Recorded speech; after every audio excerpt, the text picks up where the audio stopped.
somehow put aside the obvious danger to their ability to earn and maybe to their lives of saying what needs to be said, then we greatly outnumber those we are pitted against. They are ferociously powerful, but I would also point out this interesting error. So I call the force that we're up against Goliath, just so I remember what the battle is.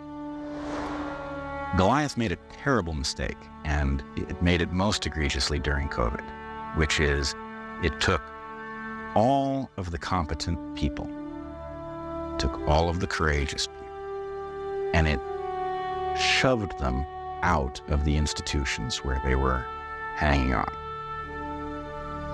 And it created, in so doing, the dream team.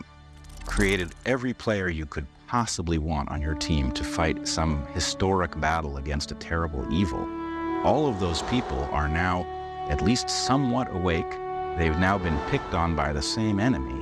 And yeah, all right, we're outgunned. It has a tremendous amount of power, but we've got all of the people who know how to think. So I hate to say it, or maybe I like to say it, but I don't think it's a slam dunk, but I like our odds.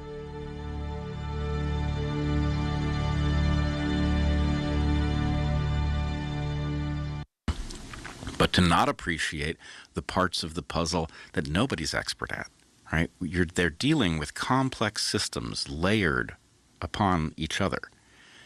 The ability to disrupt that stuff in a way that it stops functioning such that even the elites who make this happen are not going to like the world that they're going to create. They may not even be able to live in it, right? That's the biggest concern I have, right? If I thought that they were diabolical but knew what they were doing, then my sense is, well, all right, we're in for a bad 100 years, and that's terrible, but that's not extinction, right?